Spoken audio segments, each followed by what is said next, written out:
You're listening to The Ranch Sit Down with your host, Shayne Hollinger.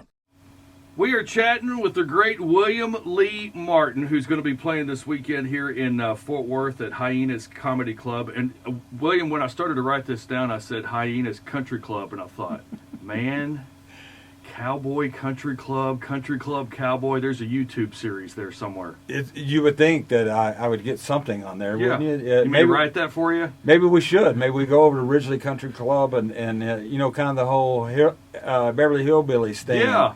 Try to have a new guy with new money going into the old school of old money over there. Or we can go over to Colonial. They're about to tear it up, though, is my understanding. Isn't that crazy? Yeah. Have you ever played Colonial? They won't let me play. I played, my golf course of choice was Parr Country Club in Proctor, Texas. Okay. Yeah, where you had to be an expert at the worm burner shot. That was where it was. Well, that's what I got already. I finally got to play Colonial, growing up here in the area. I'm an original Mounder. And I finally got to play Colonial, but it was after the tournament. So they have all the stadium seating gone. And after a while, you realize it's just a golf course. Yeah, it's not that big of a deal. It's not that big of a deal. Did they destroy it? There's divots everywhere. It just absolutely tore up the entire turf. Yeah. So, yeah, why not? But now they're going to tear out the entire thing and I guess rebuild it all in a year. Who knows what's going to happen then? Be interesting. You're playing downtown this weekend. You, have been building this brand of yours for quite a long time. And it seems to now finally, after all these years of work, paying off for you. It's been 27 years. Yeah. And, I started actually today, May 17th, is my 27th anniversary of my very first open mic ever at Hyenas in Arlington. Mm-hmm. And at the time, we were still going by the nickname my grandfather gave me, Cowboy Bill. Right. And, I went from open mic to headliner in like a year and a half. And just shot up, and then I got signed with the Blue Collar Tour in 2000. And then I got signed with William Morris, the big agency out of Nashville and L.A., and became part of the William Morris Witness Protection Program of 2001 to 2003, so they tried to hide my career from Yeah, exactly. They hide you. But, at that time I got to tour with all the greats, George Jones, and did some dates with Strait and Loretta Lynn and all these great folks. And then, like any other career, sometimes there's those dips. And then by 2010, it had dipped quite a bit. And, even the Funny Bones and the improvs across the country had changed their philosophy. Mm-hmm. And then I was almost out of the business. I mean, completely out of the business. And then my agent kept pushing me to go onto a cruise ship. I didn't want to back then. A comic, if you went on a cruise ship, feels like the death of your career. Well, that's exactly where you would take a career to die. Mm-hmm. And but the Carnival had a new program called the Punchliner, which became the largest comedy club employer in the entire country. Really? Well, you got to figure they got 34 ships, so that's 34 comedy clubs, and no other chain has that. And they started sending me out, and then I was doing 5 shows in 3 days, and I was doing 5 completely different 30-minute sets, and I used it like a workout gym. So I was rewriting and then I shot my own special for CMT. Mm-hmm. We got that on, but I still cussed a lot back then. I still worked pretty blue, and I didn't think I cussed that much until they bleeped it. And at some point, it sounded like the telegraph worker on the Titanic with cerebral palsy working the button, And then I'd rededicated my life to Christ in like 2016. And plus, I run a charity. Cowboys Are Caribou. Right. Cowboy Has the Kids, and the cussing just didn't really fit me personally off stage or even on stage. And I was out mowing the grass one day, and I was like, Lord, why don't you let me grab the brass ring? Mm-hmm. You had me pretty close. And you let, and I'll be honest with you, I said it in the prayer, you let Rodney Carrington grab it and you let Ron White grab it. So obviously there's not a morality clause in this thing. Right. And they're friends of mine. Been to a Carrington show, holy cow. Yeah, and it's just, you and I are talking, the voice in my head said, listen, I made you out to be William Lee Martin. Mm-hmm. Why don't you go be that guy? Why don't you just try to be that guy? So in 2017 really, I completely rebranded everything, much to the chagrin of everybody that was working with me. Oh, I bet. To go from Cowboy Bill for 20 years to William Lee Martin and drop all the blue stuff and go to not blue stuff. You know, I still do adult humor, but without the adult language. Right. And so we started in 2017, and then you know, right before the pandemic, we went and shot 2 more specials, and me and my wife bankrolled both of them. And I don't know if you know how the industry works on that side with comedy, but used to, like Showtime or HBO would give you a bucket of money and go shoot this special. Right. Well, now there's so many comics and so many streamers. They're like, go shoot your special, pay for it yourself, and then we'll tell you whether or not we'll air it. Right. Yeah. And so we did that, and we were able to get it with Amazon Prime and Apple TV. And we're excited about it. It's November. The first one comes out November 2019, Standing in the Middle. Second one is The Nutcracker, which is a Christmas special based on my vasectomy. Okay. Good Lord. But we had them both, and we're so excited. And then the whole world shuts down in March 2020. Yeah. And at the time, I had about 40,000 followers on Facebook. That's all I had. And nothing on Instagram and nothing on any of the other platforms. And I'd already hired a marketing team, and I'd paid them for the first 6 months, you know, in January to market these 2 specials. And so they're already paid up. And now the world shuts down in March. And their first thing is like, go out and do a Zoom show. And I said, what's a Zoom show? And they said, well, you do the show. You lecture? But that's exactly what I told them. They said, it's you do it, but there's no audience. And I said, well, that's not a show, that's a lecture. And that's exactly what I said. And they said, well, turn on your computer and talk into it.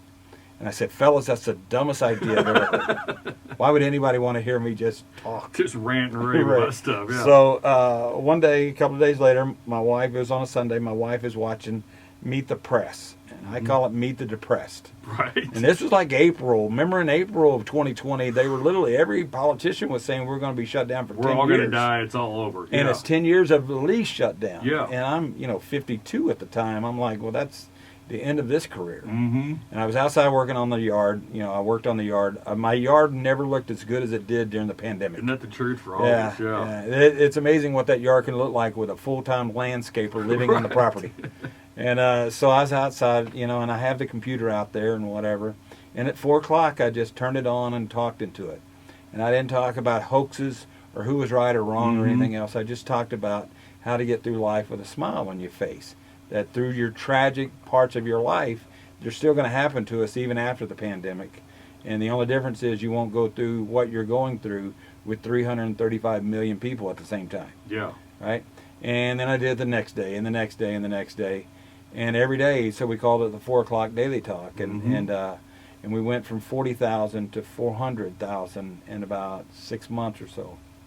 You had to do, and that was the hardest part, I think, during the pandemic, for people not to talk about the pandemic. Yeah. And it was like, because that was everywhere you looked, everywhere you went, people were talking about it. We did a bunch of stuff. Just to do something different, though. Yeah, we did I did like 24 hours straight on Facebook Live.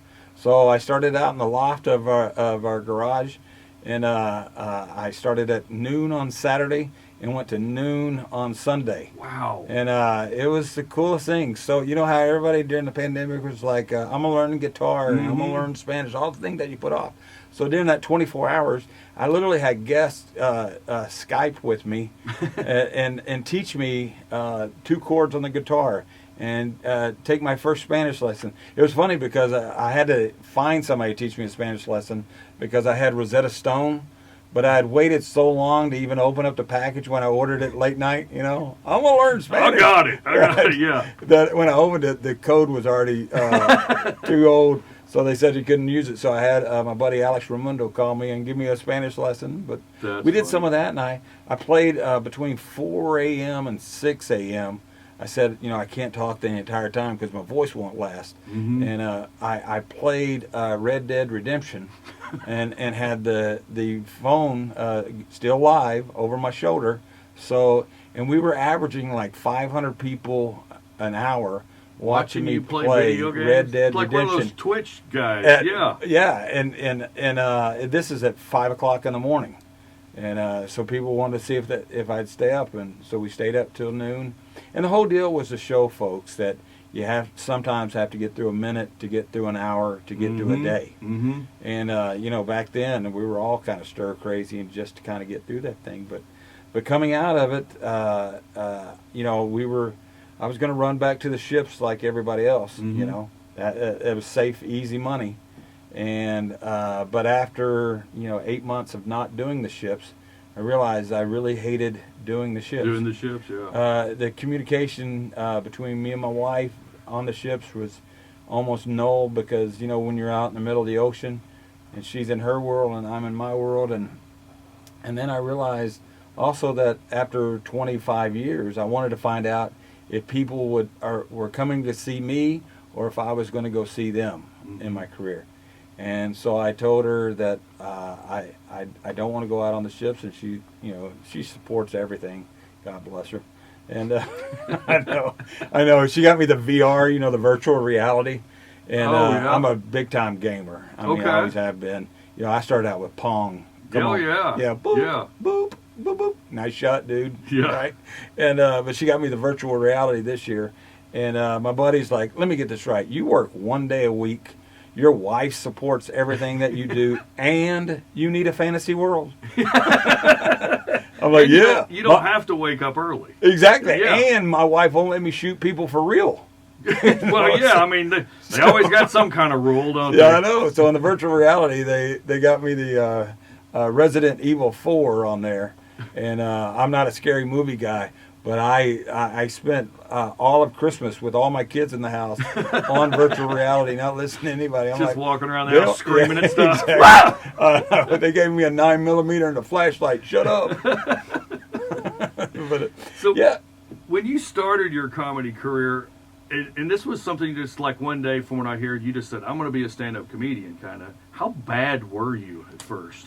Or did it just come natural? Luckily, it was pretty natural, and so I used to write where we're at in the studio. If you look diagonally right there, my office when I wrote advertising was right there for Color Tile and Marked. And remember, Yeah. Billy Miner's was right here at the corner. Love that burger. So I always thought that I needed a zip line from my window to Billy Miner's just to zip in there. So I wrote advertising for 9 years out of college, and I hated every minute of it. I really did. I used to look out that floor window thinking, will floors kill me or just break my leg? Right.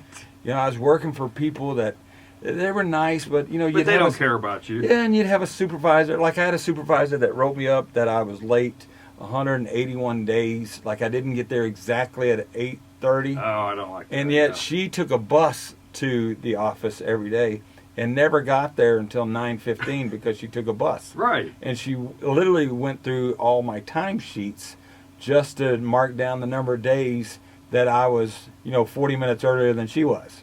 Sounds like a pleasant person. Well, it's one of those deals where in corporate America they use those things, I truly believe, to make sure that you get a 3% raise, Right. which is nothing, versus a 6% raise, which is also nothing. Still nothing, yeah. Right, it doesn't even keep up with the cost of living. Right. And I was hating it, but I'd gone through a divorce and I'd written a book called Life on the Neon Moon. Now that she's gone and took the dog with her, right, which read like stand up, and everybody kept telling me that it was stand up, but I wasn't quite ready to jump into that thing until I got fired, and we all got fired. We got sold to another company, and it was my grandmother who said, "What do you want to do?" And I said, "I don't know." She said, "Go home and look in the mirror and ask yourself, are you happy?" And that's really where it started.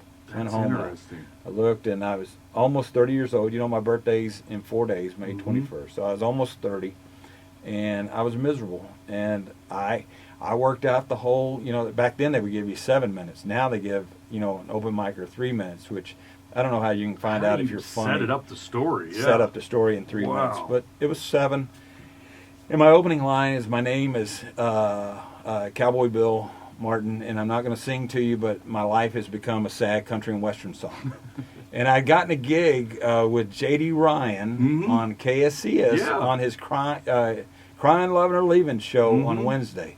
And I was supposed to call in from Cowboys in Arlington for Wednesday night, ladies' night, as a promo.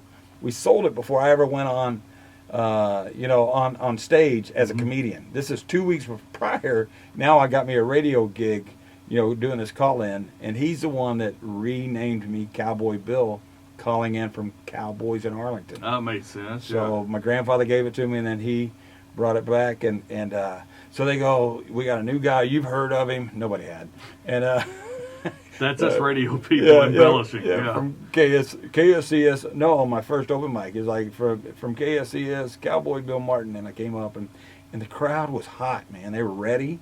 You know, it was back then you get 90, 100, 150 people at an open mic. Yeah. You know, not like now where you get 13 comics standing in the back with their arms crossed ready to go. Two bartenders that are mad. Yeah. Exactly. And I went up and I couldn't even remember my name at Cowboy Bill Martin. I mean, I completely blanked, and I had everything memorized. And I go, wow, I'm sorry, this is my first time. I'm a virgin at this. And they all clapped like, oh, come on, buddy, you can do it. You know, like it's a support group. Right. Right? And I had it, and then I lost it again. And now I had sweat in my mustache like I had never done before. I tasted salt like I'd never. I found out later that's flop sweat, is what that's called. Stage flop sweat. Really? Yeah. And it's just dripping into my mouth. And I'm literally thinking, do I run? Do I just run? And then I go, my first line was an ad lib was, wow, this is like being a virgin, because I tried twice and I kind of ended quick. Why don't we all hug for about 50 minutes and I'll try it a third time? And they all started clapping and everything else. And then I hit the line. And then the jokes were really getting laughs. I mean, because I wrote the book. I mean, I had a manuscript that already read like the stand-up. And so now I started late. It took me a long time to get into the set. And now I'm not accounting for the laughs. So I'm going long. And the club manager back there is giving me the light. Yeah. Well, I don't even know what it means. I have no idea. It was my first time to even step into a comedy club. Right, so I keep thinking he's going, keep going, buddy, just keep going.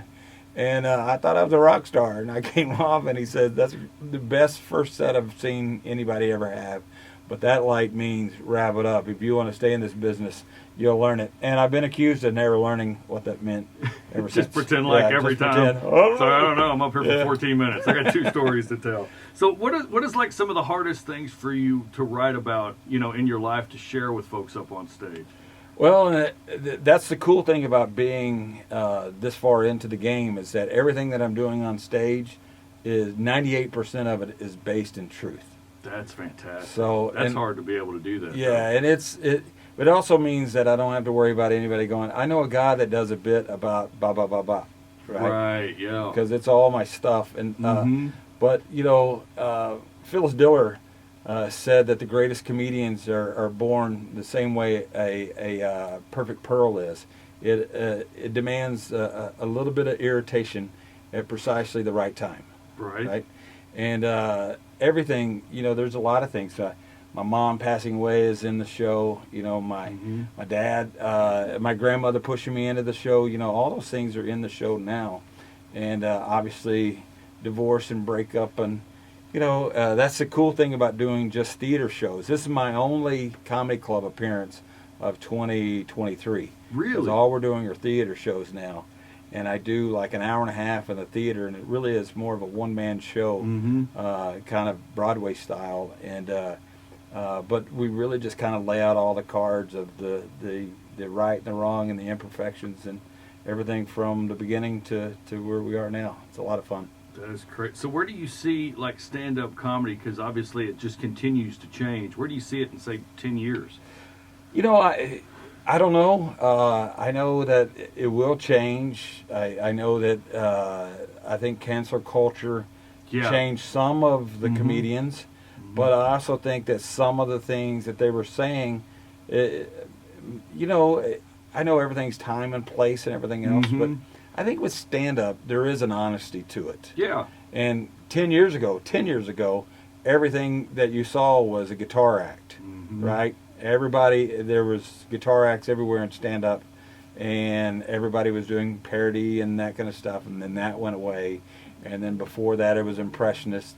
And so I think it'll evolve into something else. But, you know, that's the beauty of being in stand-up, you know, even at my age, is I can do this until, you know, I'm George Burns' age. Right. So you just evolve with it, and if you're writing about your own life, then you can absolutely just keep going on with the story. The story continues. I tell young comedians, quit trying to be funny and just report the funny. Right. Just be a good reporter. So hopefully, I'll be able to remember what I'm supposed to report. Right. Well, you got a book to go back to if you have to. That's for sure. Speaking of books, children's book.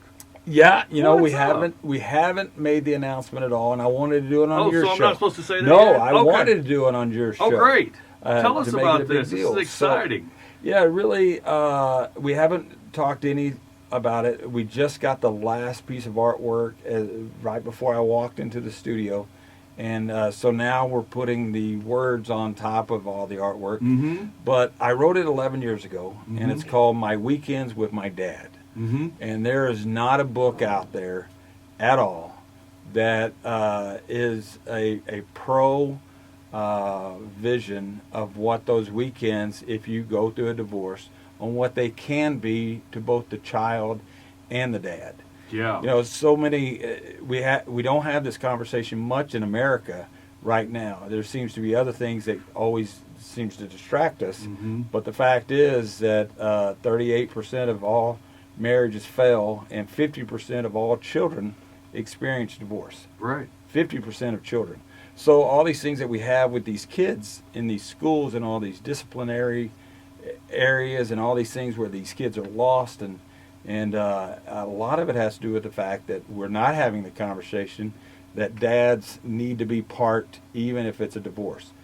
And a lot of dads get overwhelmed with the idea that it's been 12 days since they've been with the kids. Sometimes if you miss a Wednesday and then you do every other one, and then suddenly your life is completely without a child. Right. And then to try to keep that focus. So the weekend of My Weekends with My Dad is this kid, and he's a penguin, and there's really a boy or a girl. I just wanted to make it a penguin so any kid who read it could relate to it. And but Dad's coming on, it's Friday, so he's excited. Mom is very supportive of the whole, have a great weekend kind of thing. And the child even asked, "What are you doing?" And said, "Don't worry about me. I have plenty to do." So there's none of that guilt thing. And then at school is like, I wonder if we'll go to a concert, and it's huge in his mind. I wonder if we'll go to the rodeo, and it's huge in his mind. And I wonder if we'll go to the water park, again, huge. And Dad picks him up, and still trying to get used to the new house, but Dad allows him to lets him decorate. So he's putting a picture that he drew from school, and then that night they go to a concert, but it's in the kitchen. And it just takes spoons, and Dad's also the spotlight operator. That's great. And then the next morning they have breakfast together, and they go to the water park, but that's just a water hose hooked up to a sprinkler in the backyard where they're doing it together. And then they make popcorn and watch a movie that night. And then the next day, the child makes breakfast for Dad and puts sliced pickles in the cereal and thinks it'll gross him out, but Dad eats every bite. Absolutely. And then they go to the rodeo, which is in the living room. So he said the rootin' tootin', and he said the weekend go by too fast. But Dad says it's because we're making memories, but I think we're having fun. I love my weekends with my dad. Man, that's incredible. So there's not a book out there. We found one called Weekends with Dad, and it's that basic story, and it's written, no offense, ladies, but it's written by a lady to be the man's perspective, and it really is. Me and your mom are getting a divorce, and you're going to see Dad every once in a while. Yeah. And that same author wrote What to Do When Dad Goes to Jail. Good Lord. So- See, and kids need to know, because I'm divorced. I was divorced. I'm remarried and had 3 daughters who are now all grown. And that was the hardest thing. They need to know from a dad's perspective how important those visits are as well. Because Friday, I was absolutely excited and ecstatic to see them. And Saturday, when I dropped them off, my heart's just breaking. breaking. Like every single weekend, it was And that you way. go through and it it's hard. every time. Yeah. And you go through it. It's just a gamut of emotions over 3 days. Well, and then you also got to, from a dad's perspective, so many dads get, well, I don't have anything for us to do because they become that Disney dad. If I can't take them to Six Flags, they're not, because you feel so much pressure into being the shiny object dad because you're only getting those 3 days. So you're, I want to make it the best thing. And what I'm trying to illustrate also with the book is that it only takes time, effort, and a little bit of imagination. Absolutely. And these things that you see, we only hooked up the water hose. But remember, in his mind, it was a water park. Oh, yeah. It was just him riding on your back or her riding on your back in the living room playing, you know, their little rodeo thing. Mm-hmm. But in their mind, you know, they were at Dickey's Arena, you know. And for that kid, every time growing up when they pick up a water hose, they're going to remember one of those moments. Absolutely. You know, that's the thing. So Live in the with them book, forever. we also have a spot to where you can put a picture. You know, people actually have to print out a picture, not on their phone. Or, Right, you know, yeah. press the old phone up against it, you know. But that Cameras you used to do that. can put it, exactly. So you can print those out and paste it in the book too, and it That's says me and my cool. dad. But yeah, I'll show you all the artwork. I'm excited. It's probably going to be late September, early fall release by the time we get them printed and everything else. But I wrote it 11 years ago when I'd gone through the divorce, and it was pretty raw though. Guy. Yeah. But now that I'm away from it, and you know my youngest daughter is graduating high school this year, and my oldest daughter is actually vice principal at Springtown. Oh, wow. And they're 20 years apart, which is, you know, always great life planning on my part. Right. You know, so 20 years of going through this stuff. But Mhm. I really think that it's important, though, that we start a conversation about how to make sure, get dads back involved in so many kids' lives, you know. So that's Man, what we're trying to do. You sound like you're having a good time in your life right now. You know, it took a long time to have that feeling of knowing who you are. In comedy, they call it knowing your voice on stage. Yeah. And I've been headlining since 1998, right? But I didn't find my voice on stage until 2019.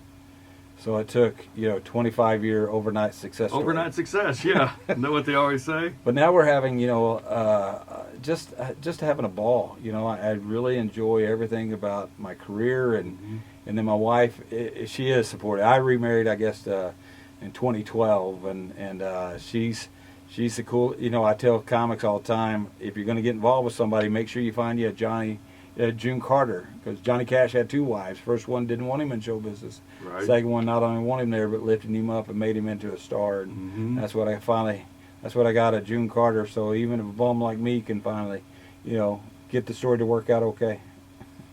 We have very similar stories in our life now. Yeah. That's awesome, man. William Lee Martin playing this weekend at Hyenas Comedy Club here in Fort Worth. New kids book out. Going to be a songwriter as well, I understand. Like we had so much to talk about. I feel like we're still talking and taking it too long, and I apologize, taking up so much of your time. No. You've been writing songs as well. Yeah, that happened during the pandemic. You know, I've written a bunch of stuff. I've been writing songs since I was 5. And then a lot of the times I was trying to get these guys, especially in the Fort Worth area, to write with me. You know, I know a lot of them. And they all basically, honestly, would go, you tell the jokes, we'll write the songs. Stay in your lane, yeah. Yeah, stay in your lane. Yeah. And I never understood that, because anybody who knows comedians, all it is writing. Right. All it is writing. And so when I got on the ship, I wrote a couple of songs with a guy named Will Southern, and which were pretty good songs, and people kind of liked them. And then Is it because they were captive on a boat and they couldn't jump off? No, this was completely separate. You know, I don't sing in the act. Okay. These were, but we played it on the CMT special as the credits roll for the last thing. So we got folks, sending in, what's that last song? What's that last song? Really? And then, and then I wrote a couple of things. I wrote a song called with Chris Rivers. I don't know if you know him I know that from the name. area.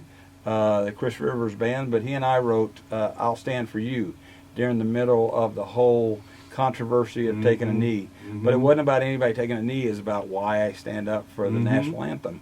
And that thing got like 10 million views on Facebook. Holy cow! And then, so I knew I've always loved writing, and then I finally, during the pandemic, started just reaching out to folks about doing some co-writes, and now I've probably written 1,500 songs in my lifetime, and the 12 good ones are on my website.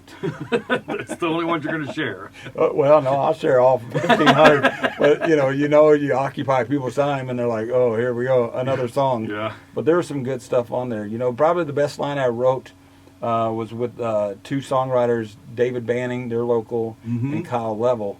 But I wrote, my best line I ever wrote was 3 days from the weekend, I'm already thinking this week's been 3 days too long. which is a better way of saying this is a crappy Wednesday. Yeah. William Lee Martin, man, thank you so much for coming in and chatting with us. This has been The Ranch Sit Down. To hear more, check out our free app. Just search for 95.9 The Ranch or find it wherever you listen to your favorite podcast. New episodes every week.